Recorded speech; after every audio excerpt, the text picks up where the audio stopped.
Michael Jordan is not only the best basketball player, but he's the most exciting basketball player to ever play. Tatum fires away, pumps it in, 51 for Jason Tatum. The Big Three NBA podcast is powered by FanDuel Sportsbook, the official wagering partner of the CLNS Media Network. Hello, everyone. Welcome to the Big Three NBA podcast. I'm Kwani Lunis. Sherrod Blakely is here, as well as Gary Washburn. I'm wearing bright pink. I look we know, Kwani. We know. For this event, if you're watching. Well, you gotta, I'm wearing blue. Some people listen, some people watch on YouTube. So I need to address that I'm overdressed because I was at an event and I didn't feel like changing because the dress needs to get some more wear out of it. So hence why I needed to make sure that people don't think I'm just trying to outshine you guys. Kwani, that person that she'll put in an outfit for like a 22-minute event and she'll wear it all day. Right? No, but seriously, because why am I not like? Look at this. You see the shimmer? It even Kwani has rolling up the fast food joints with her. See my shimmer? See my shimmer? Oh, really?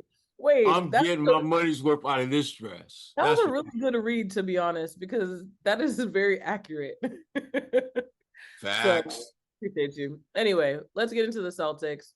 Gary's like, y'all ready? Yeah, look, another week of Gary questioning why he is a member of the Big Three. Why? We need you to keep us stable and sane, I guess. So let's get into let's move on with the show. The Celtics, the trade deadline hit us on Thursday at 3:00, and the Celtics made a few moves, nothing too crazy, but we'll just start off the top. We're going to actually just mention the first one off the top because we're not going to really deep dive into it. So the Banton, he was traded to Portland. That was Gary's guy. Right. Portland, yes. My God. Okay. Yikes. The Celtics are going to actually receive a top 55 protected 2027 second round pick in exchange for him. And then the Celtics are actually giving up a 2024 second round pick to Philly for that move as well. But the first one that we want to actually start diving into is the fact that the Celtics did acquire, that's probably the biggest one of the three, Xavier Tillman from Memphis. And in exchange, Lamar Stevens, as well as a 2027 and it's so weird saying 2027, a 2030 second round pick. So quickly fill in the lane. Let's start off the top. Blank is what the Celtics should expect from Tillman in this new deal. Toughness. They finally got somebody on that bench that there's no questions about their toughness. Now, is he going to get you buckets? Not too many, but he's going to give you a physicality that you absolutely are going to need at some point during the playoffs. You're not going to need him to play every game, but there are going to be some nights where you're going to need someone who's going to step out on that floor and just give you a certain physical, grimy grittiness in that front court. And Tillman, he fits the bill. He is a situational specialist for the Celtics. He's not good enough to be in their regular rotation, certainly not right now, but there are going to be certain matchups where his presence and his value will be counted upon to help them get through that game. I think the Celtics can expect just versatility. He can guard. He can even shoot the three. He's not very good. He's like 20%. I was going to say, he can. He's not, but he has turned himself into a three-point shooter. It's not like he won't take one. He can score at the rim. He's an undersized guy, 6'8", 245, but he plays bigger than his size. And I think he'll provide relief to with Porzingis and Al. I think the Celtics realize, okay, like 38 and 51 games entering the game against Washington, 31 games left. They've gotten as much out of Porzingis. He's maximized. He's done great. He's really, he's exceeded potential. But you also want to keep him healthy. You also want to make sure that he's ready for the playoffs, ready to play every game. And the last 31 games, I think they're going to hopefully for them build enough of a lead for that number one seed to where they don't have to risk it till like the last 10 or 12 games. They can maybe give Porzingis a good break. And I'm saying with Al Horford, because obviously Al's 37. And so I think it's a really good time now because you got games Friday and Sunday, and you got the back-to-back. They'll figure that out against Brooklyn, but then you got a week off. So everybody takes some time off their feet, and then you get back to the grind. But I think Tillman will be a guy who can fill in for Al, fill in for Chris Stapps, and with Luke, I don't know, I think they'll figure out, maybe they play together at times, who knows? I mean, Luke has carved out a niche, he's carved out some minutes.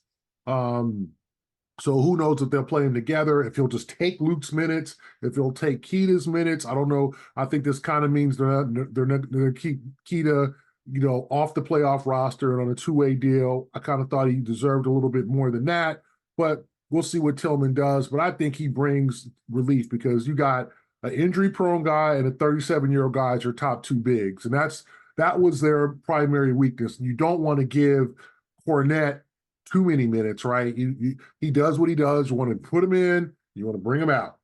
So I think this is a guy who's a pro. He's played in big games. He has turned himself into a quality player. He played 4 years at Michigan State. I mean, so he's well coached, obviously, all the way from, those days with Tom Izzo. This is a pro's pro, right? And that's what you need. You need a guy in there who's been around. I mean, he's been around a lot of drama in Memphis, a lot of things in Memphis. And now he's probably around a little bit more of a atmosphere that where championship is on the mind. And he helped those young guys grow and was part of that growth in Memphis. So I think he comes in, probably, guys put their arm around him. Hey, man, just be good. Just you're good. Just learn the system, play as hard as you can. You'll be fine. And the one thing he brings to this table, just add this one last point, is he gives them another ball mover in the front court. He's not going to rack up 8, 9, 10 assists, but he's very good at moving the ball to guys and getting it to them in positions where they can either make a play or they can make a move, dribble, drive, move, and find someone else wide open. So they added a guy who doesn't necessarily score, but he can contribute to good ball movement and thus good scoring. In many ways, Gary, you touched on it, his background. He really is, in a lot of ways, kind of like a low-budget Draymond Green. Similar size, plays bigger than he is, can move the ball. Try. Don't do that. Don't do that. What? You act like Draymond is not. Listen. You got Celtics fans talking about, he could be slapping foods and socking teammates. Like, no. I'm talking about skill. On the floor, not off the floor. Gary. Not getting text. Everything I'm talking Sherrod, that's a loaded ass statement. Everything I'm talking about with him so he like Draymond Green, but he low budget, but he ain't as good as Draymond. Is he gonna be still slapping fools? Like, no. See, this is why I'm just saying you can't make that statement. You totally can make Gary, ball mover, undersized, plays bigger than his actual dimensions are, understands what it's like to be around drama, is a guy that can fit into almost any team you have based upon his skill set. That's what. Okay. He's just not. Those are all the things that Draymond has been doing for his entire career. I'm not talking about all the stuff. Draymond without the violence. Draymond with no drama. How's that? That work for you? There you go. Draymond, no drama. He's a no drama Draymond. How's that? Exactly. That work for you? Yes. Can't be talking about. He's low budget. Celtic fans here. No. Like, no, thank you, baby. Damn, he's a good player. Practice too. Like, no, you ain't got to worry about him punching like Peyton Pritchard in the grill. Right, he ain't gonna put Rudy Gobert in a headlock. Like, you got to be. You need to explain that, Sherrod. You can't just be saying. Well, I think this instance is a very niche one because Draymond just happens to have a lot of other issues. I think most people understood it meant on the floor. On the floor. But now I'm questioning it because you said it. No one would even question that if it wasn't for Mr. Cal Covey over here. Not Cal. My goodness. Keep it moving, Kwani. At least we're clarified. We're clarified. All right. That being said, you mentioned the things that he brings to the table for this team, scoring obviously one of them. But what are your thoughts on his chances of actually playing a significant role for the Celtics right now? Go ahead, Gary. What's the question again? They need a Draymond. I got lost with the Draymond thing. No, it's funny though, because when you said the Draymond thing, the first thing I thought of was like the fact that we've been talking about since Marcus was traded, like they don't have anyone with that grit, that dog, that energy. So he does have that. That's what I'm thinking about, Kwani, but that's not what Gary was thinking about, clearly. So this is what I was thinking. And that being said, do you think this, again, we know no one's going to replace Marcus Smart. Gary did a really good job of explaining why he has cemented himself into Celtics history, but they do still have that gap that needs to be filled when it comes to someone with that grit. So can Xavier potentially... He can fill that role. He's a tough guy. He's a shit talker. He can back it up with beef. I mean, he's a dude you don't know what these our fathers used to say, you don't want to see that dude in the dark alley. Look, right? He's got that. People, I know young people, well, why would you be in a dark alley? What does that mean? Alley still exists, Gary. Don't do that. Okay, I'm just saying, Kwani, because if you say that, people, well, what does that mean? I'm not sure what a dark. Why would that? What does that? Does it mean you're tough? Did the fluorescent light go out or something? Yeah, exactly. Exactly. So, as our parents used to say, you don't want to see that dude in the dark alley. Okay. Tillman brings toughness. He brings a level of physicality. That dude's not to be messed with. Like, he walks into a room, because I was telling our young reporter Suicha Terada, who went to Michigan State, was 2 years older than Tillman. Like, could you believe when you saw that dude on campus, that dude was in college? Because Tillman looks older than he is. I mean, he looked like he'd been through some stuff. He came into the NBA looking like he was already in the a 10-year veteran. Yeah, like he and Draymond's the same way. So maybe it's a Michigan State thing. What's in the water? I don't know what the water is in East Lansing, but but he brings kind of a physicality, a toughness, and I think that the Celtics will let him be that guy and let him lay some hat, because you do need somebody to get in somebody's face. The games are going to get tougher, and the playoffs are going to approach. And now we'll talk about that later. Other teams are ramping up. They're coming at the Celtics, the Knicks. We'll see about the Cavs are the hottest team in the NBA. So there's a lot of teams who are ramping up and ready to push the Celtics physically, because that's the way you're going to have to beat the Celtics, is be physical with them, push them around, frustrate them. Miami's going to be that same way, and Tillman will help that cause, because now you got a tough guy on your side. Because remember, they also lost Grant, and as much as people will talk mess about Grant, who he also got traded today, hopefully he's happy back in Charlotte. We'll see how that goes. Grant was a guy who could get in your face, talk mess, and he didn't back down either. And a lot of people had a problem with that when he went up against Jimmy Butler in Game 2 of these conference finals. I never had a problem with that. I always thought Grant was another tough guy. So you do need a guy who's going to just be like, what'd you say? Or lay some wood in somebody in the paint. Trae Young, no, you're not coming in here with this little stuff. You're getting knocked to the floor. You're getting put down. And that's what they need in Xavier Tillman. That's what I think he brings. I think I've seen him over the years. He just has that tough. He fit Memphis to a T. I'm a little surprised the Grizzlies traded him, and I think they're cleaning house and they're preparing to get a high lottery pick, because now they're terrible and they're injured, to throw in. I just think they saw, okay, let's get a couple of assets for this guy. He doesn't make a lot of money. They traded Steven Adams. So they're ramping up for kind of a rebuild and to add, one of those top level picks, top 2-3 picks maybe, to what they have. But he fit Memphis to a T, and I think that's a good thing for the Celtics. Yeah, I mean, it's the perfect storm for both him, the Celtics, and their quest to be the last team standing. They needed a guy that has not someone who kind of plays the physicality game, but their DNA is all about physicality, and he's that dude. To me, it's crazy to think that this dude is just 25 years old, looking like he's been in the league for 25 years. He's that kind of dude. And I love that. They need that type of player that has that physical presence about them, that when you step on the floor, you don't want any of that smoke from him, because just the way he plays, he could put you out it could be lights out, bye-bye for the night if you want to go there. And I think the Celtics, they need to be a team that has some element of toughness that teams have to at least think about. Because right now, you look at them play, it's like, okay, they got great shooters, they move well without the ball. But if you get up in them and you get physical, you can take them off their game. They really don't have guys that, frankly, are about that life, that physical life.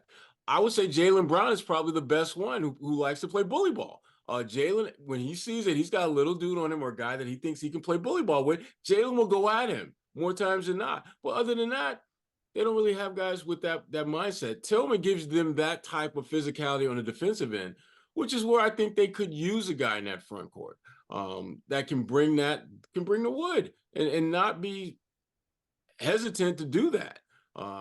So it's a good, and again, as Gary pointed out, he doesn't make a lot of money, which translates to he's low on your budget. Boom. Yeah. There you go. This is a guy that you could conceivably see paying to stay and not have to pay a lot of money to keep him to stay if things work out. And that's, to me, that's one of the, kind of low-key benefits to adding a guy that gives you a very specific need now, doesn't cost a lot of money, and is in a position where if things work out this season, you could potentially keep him in the fold going forward. So win-win-win for everybody. You get a win, you get a win, you get a win. Thank you, Oprah. Happy Super Bowl to all who celebrate from FanDuel, America's #1 sportsbook.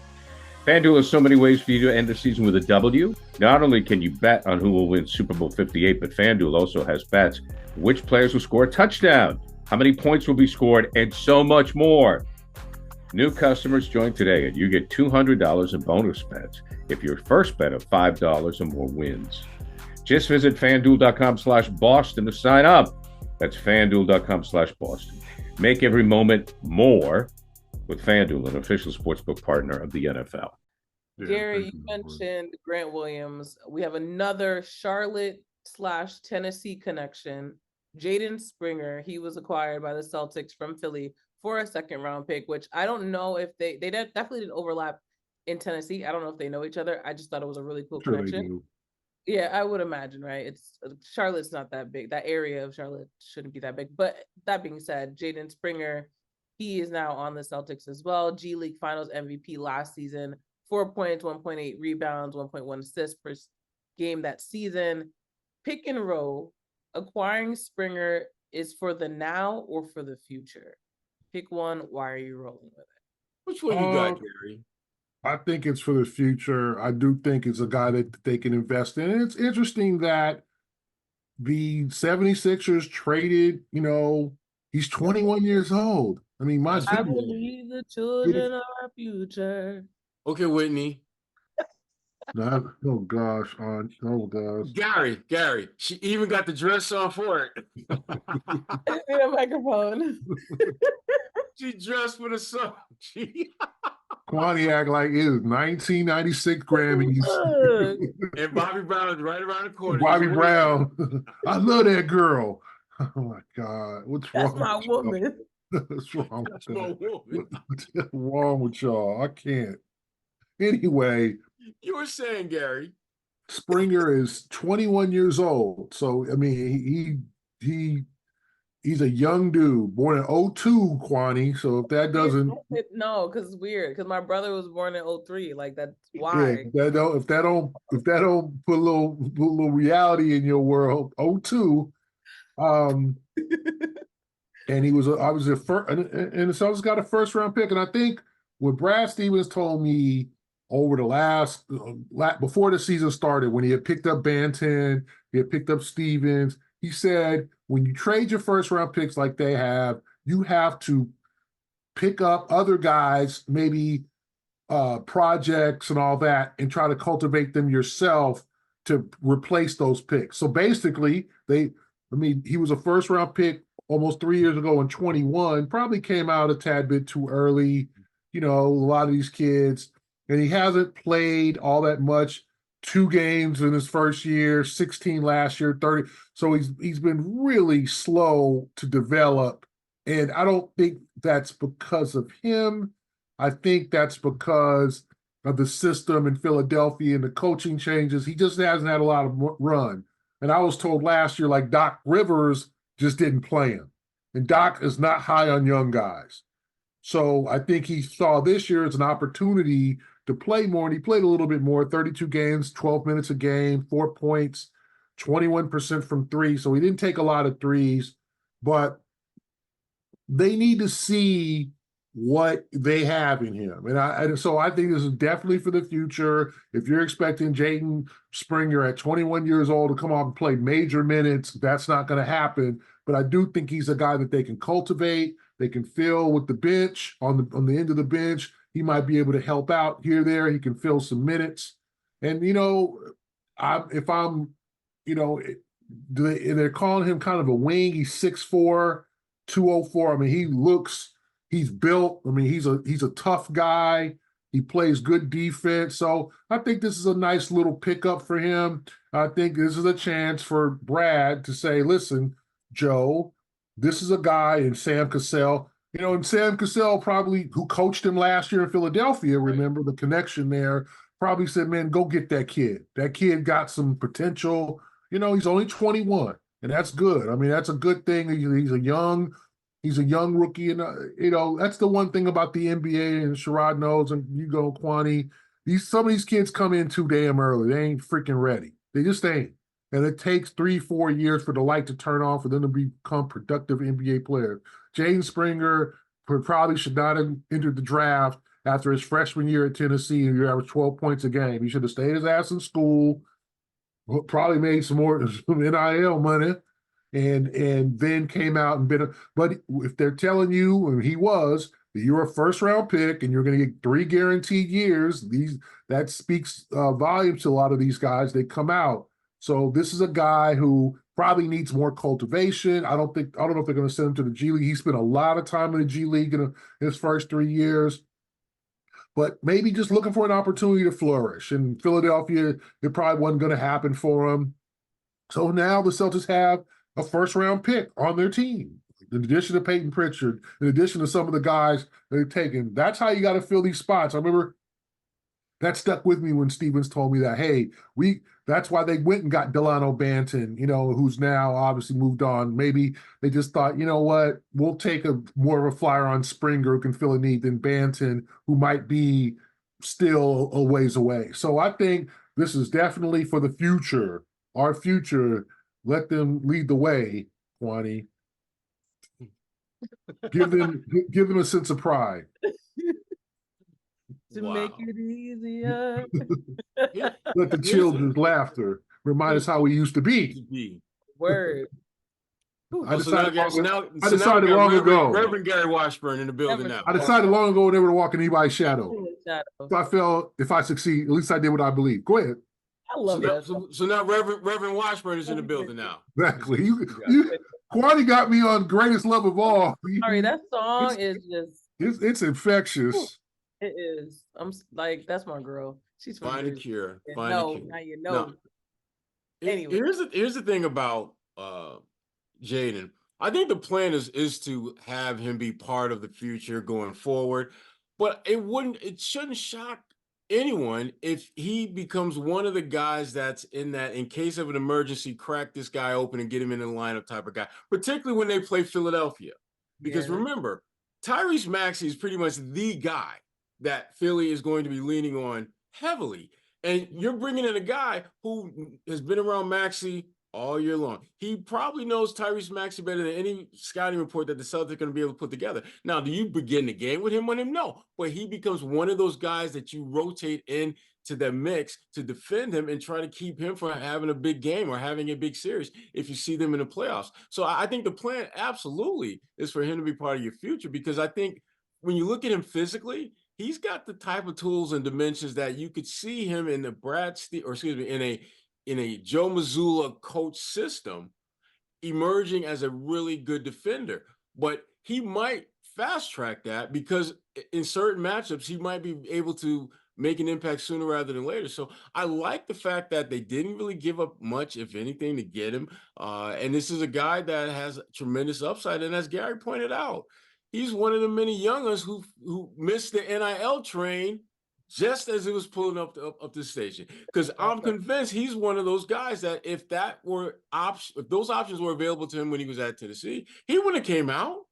Because he would have looked just like, damn, I'm getting 12 points, but I'm getting like 7 figures for just doing what I do. Or I can go to the NBA and then they bounce me around in the G League maybe, and I don't get no burn. And I could get all the burn right here in college and get paid. That's what I mean. Like people look at Angel Reese when she was talking about how I might be better off staying in college and getting this bank. Living her life. Like I haven't even spent my amount of money yet. Yeah. She was speaking some facts. Same thing with Caitlin Clark, who I mean, she again another one who I mean, see her in the commercial with Reggie Miller and with Jimmy Butler and I'm just like, wait a minute, like yeah. She's good. So get that check. Not hating on that at all, but you know, with Jaden, he came out too early.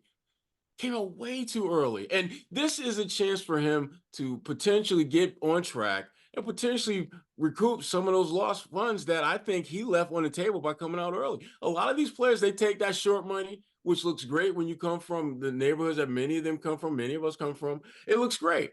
But it typically costs you down the road because that short money doesn't become that big money the way it could be, because you've started off at a lesser starting point, and thus it takes you longer to get to the big dollars. So and get opportunities to get the big money. So this for Jaden, this is a perfect situation. You're with a team, an organization that has a track record of developing young players, has a championship caliber mindset. And for him, I mean, you really can't find a better situation for a young guy who wasn't going to be playing much to begin with. So I have an inside baseball, but inside basketball like follow up. You mentioned Jaden Springer and obviously him being familiar with the Sixers and you know the way that they do things, and obviously Tyrese Maxey, whatever the case may be. And maybe I'm just completely naive and not ever really diving into this, but what is there actually an unspoken or a spoken rule about when you get traded mid-season? You know, what kind of information you give or share with like your new coaches? Or with your new team? Anything they want. Anything they want. I don't know. I've thought about this in the past, but I've never actually asked it out loud. Like, there's no like NDA of like, all right, well, you can't talk about Missoula's system and how he work. You know, like I don't know, just random. Anything. Everything is open, because at that point you are no longer an employee. It's not like if you worked at, let's say, IBM and then you went to work at Google, where you may very well have like an NDA. Oh, they definitely have. Yeah. Nah, it ain't that kind of game. Because at the end of the day, with the NBA, you can know everything I'm going to do. I still could beat you by 30. And like, it's not like football where you have, you know, there's different, you know, playbooks and all that. But yeah, I mean, that's my understanding, that when players get traded, that, you know, if let's say they're playing their former team soon after that, the coaching staff of their new team will ask them, you know, is there anything in this scouting report that we missed? That what do you know about Joel Embiid? Yeah, I mean, because you know, that's the one time when snitching is a good thing, right? Yeah, Jimmy? You definitely give whatever information you know. So he'll have all of what Philly's doing, I'm sure, and I'm sure the Celtics will appreciate that. And other guys who leave Boston will go to other places and give what they know. So yeah, I think it's fair game. You trade a guy, that's what happens. You might have to change. I'm snitching on you. You trade me. I'm snitching. I'm telling everything. If you go to a team that's a championship contender, of course I'm snitching. What do you want me to tell you? I got receipts. Shoe size, favorite gummy bears. Tell me what you want to know. I know it. I got you. What gum should we put in their locker room to make Embiid upset? Exactly. What triggers them? I'm gonna tell you the trigger. And it will be in the arena. Yeah. All right, moving on. The Celtics, the most recent game that they played the Clippers, 125-117. Celtics win. They played the Porzingis. Hawks. Hawks. All right, what did I just say? The You said Clippers. I don't know why they say Clippers. What? Don't mind me. I know they played Atlanta. Lauren was in town. I hung out with her. You know what it is? AJC. You saw the words that the Hawks got clipped by the Clip, Celtics. but it's funny because when I read that earlier, I was like, "This very good play on words of you to put clipping the." Yeah, Hawks got clipped by the Celtics. My brain decided that they played the Clippers now, so they did not play the Clippers. They played the Atlanta Hawks. Thank you guys for catching that. Porzingis with 31 points. Derek White 21, 12 in the fourth quarter. Al Horford had a good game as well. 14 points, 8 rebounds, 8 assists. Oldest player in the NBA to log those numbers in one game. Al Horford still breaking records, but basically all of that to say, guys not named Tatum having big games. It doesn't necessarily matter against Atlanta, but it still matters when you think about trying to build that momentum into, obviously the All-Star break, but eventually into the offseason. The postseason. So that being said, can they go deep into the playoffs without players like Tatum and Brown? And do you think this Hawks game, again, low stakes game, prove that, if you do agree? They can beat the mediocre teams without Tatum and Brown. But when you start getting to best of 7 against Milwaukee, best of 7, if you get to the finals and you see a team like Denver or Oklahoma City or Minnesota, they're going to need Tatum and Brown to really, I think, assert themselves as 2 of the top 3 players every night. The best player on the other team, he may be the best player on that particular game, but Tatum and Brown better be right behind him because that's how you win championships. Your best players shine in the brightest moments. And those 2 guys in particular are going to have opportunities to do that. Now, the guy that I am really looking forward to seeing what he does in the playoffs is Derek White, because I think Derek White has just been he's been the one guy that I don't think gets enough credit for what he means to this team. When you start looking at how they're able to close games out in the fourth quarter, he, more times than not, is the best player. When he's the one that's making, he made a couple of shots against Atlanta when Atlanta was making things kind of interesting there that I don't think Tatum was in the mood to make those kind of shots last night. And Jaylen Brown, I thought Jaylen wasn't really looking for the ball or very aggressive in the second half. And yet there you got Derek White, hitting fadeaway one-legged, looking like Dirk Nowitzki threes from the corner. Shots that they needed those shots to go down. So the Celtics have the luxury of having guys who are not their go-to guys, not, play possession after possession, who can deliver in the clutch. And obviously a different kind of player, but the way that Derek White is able to finish games is we've seen guys who have that particular late game shot clock winding down. You think about guys like Robert Horry, who was never considered a great player, but he was considered a great clutch player. He made the shots that mattered most. Derek White does a lot of that stuff for the Celtics, and it'll be interesting to see how things change in the playoffs when the rotations become a little bit tighter and your best players look to be more aggressive, more assertive offensively. Are they going to forget that Derek White is a big part of why they are really good? Or are they going to just try to be a little bit more monopolizing of the ball and try to get theirs and try to lead the team as scorers as opposed to just leading the teams by their presence, which opens up things for them and for guys like Derek? Yeah, I thought the win over Atlanta was important because Atlanta scores a lot. Number 3 offense scoring wise in the NBA. They, the Clippers had rolled through Boston, beat up on the Celtics, had won all of their games on this East Coast road trip, then went to Atlanta and had to win 149-144. So Atlanta dropped 144 points on them. I think they dropped 140-something or 30-something on the Warriors the game before. This is a team that can score even without DeJounte Murray, who did not play mysteriously, although he was not traded. I don't understand what's going on either. That was weird. But his back was hurting, Gary. His back was hurting. Yeah, he had a back issue. That's what they say. And now he's back in Atlanta. Yeah, now he's back in Atlanta. So if I'm the Celtics, I thought it was a good win because you fought off a team that could score. They didn't need a great Jaylen. Jason was 2 for 13 from the three-point line. Jason was still trying to get his 3 going. Al was good. Derek was good. Kristaps, outstanding 31 points. So you're fighting through things right now. Like the Celtics are not playing their best basketball, but they're still 13-6 in their last 19. And that includes that tough Indiana loss, but you also include the Lakers loss, the Clippers loss, which were two of the ones that stand out. But you're still winning, and you're still keeping the advantage in the Eastern Conference race.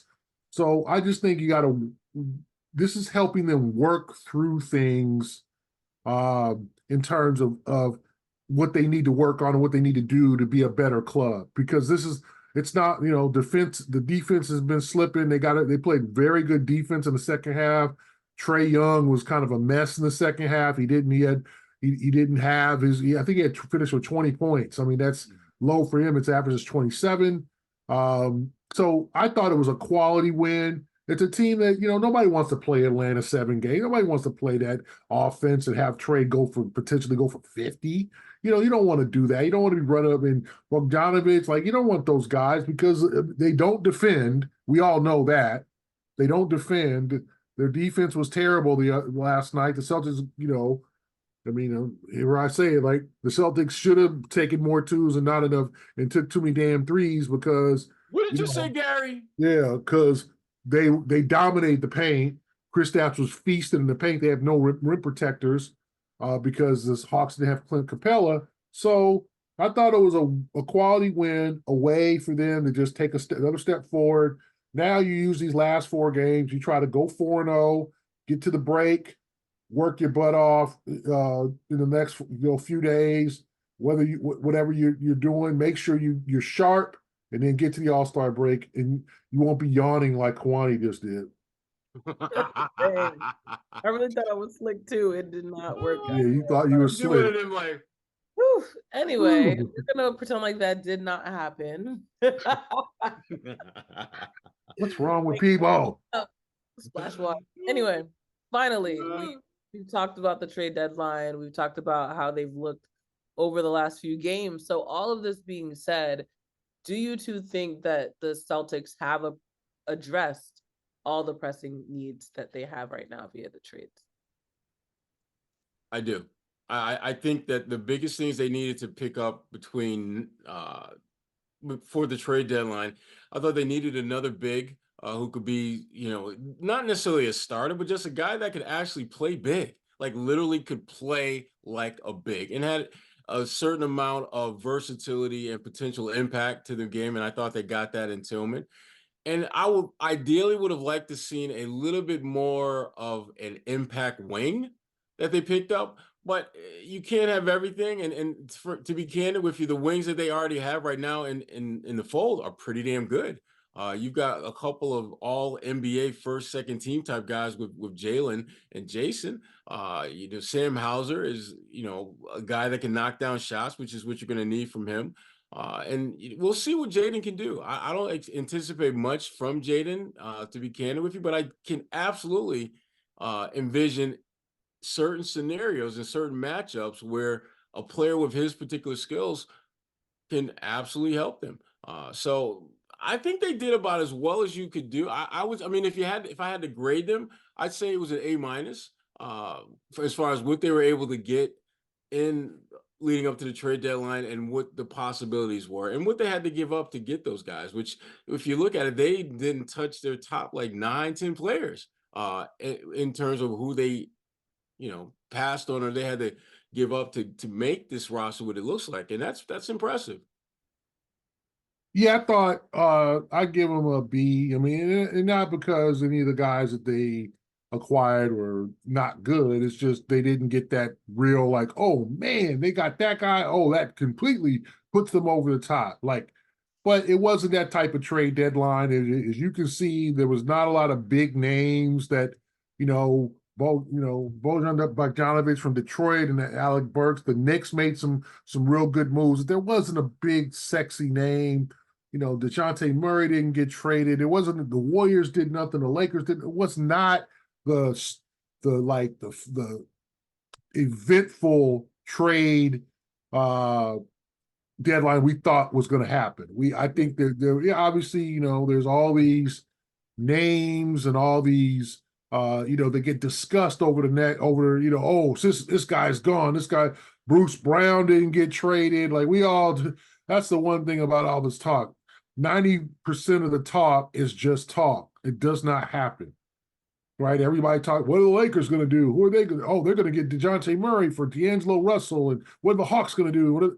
The Hawks didn't really do much. The Raptors traded Dennis Schroeder. They got your boy Kelly. They got my boy Kelly back. Got Kelly, yeah, exactly. Got Kelly Olynyk into Toronto. So to me, I thought they did well. I thought it was one of those trade deadlines where, it wasn't a lot of action, and you need little pieces. You need a guy to come off your bench. You need maybe a developmental player like a Jaden Springer, right? You're not. And remember, folks, it's the buyout market's coming up too. And the Celtics can sign somebody, add somebody who's made $12 million, $0.4 million or less. Like people they can go after Kyle Lowry. I'm not saying they would. Or, some of these guys that we signed, big money guys that are going to be bought out. No, they can't, because they're in the second apron. So they have to take a guy who doesn't make a whole lot of money. So if you're the Celtics, it still will have some opportunities to add another player, and move forward, as opposed to just sticking with what they have.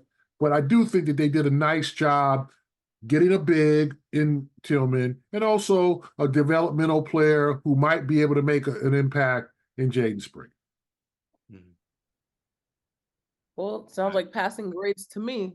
That's, I think, the goal in general. So moving forward, the Celtics have the Wizards and the Heat, the Nets, and then by the time we talk next week, they actually have played the Nets twice. So all of this is still to be determined whether or not these moves were the best, assuming that we actually see these players, contribute. But I think that's all we have for this recap of the trade deadline, our trade deadline special. Any final words from the two of you? No, Whitney, we good. Funny that he's wearing a Stevie Wonder shirt. Gary's wearing a Stevie Wonder shirt. Exactly. I just saw the We Are the World documentary on Netflix. How was it? Check it out. Very good. Some interesting notes. It was funny. A lot of good stuff. Especially, I know, Kwani, that was way before your time, but check it out. Not be funny, but it was 85. Say it, we're like eye roll. 85. It was 85. So check it out. It's definitely worth watching. It's just interesting how the world's changed since then, but all the stars that they got together and you could probably play the game, and we did okay, could they do that now? Could they pull out? Never happening. Could they get all these people, the Taylor Swifts and Nicki Minaj, beyond all in the same room for for 8. Jay-Z aren't even going to the Grammys after this one. Yeah, 8, 9. Could they get them in 8 to 9 hours to do a free song for helping people around the world? Could they do that? Who would they get? Like, who would be the top 30 artists or 30? I think that's just, it's fascinating now, and it's before rap. So you obviously probably have to include Drake and all. You'd have to include some big time rappers in there too, maybe. But could that happen now? Because now that's pushing 39 years ago. So it's a fascinating watch. So yeah. To answer the question that you didn't ask me specifically, I just don't think. You don't think they could get all those people in one room for a cause? I feel like even if World War III, we're on the brink of. Yeah, they'd be like, no. People be like, no, I'm good. Thanks for the invite. I'm good. But to your point, it would have to. I think it would depend on who is the person that's bringing them in.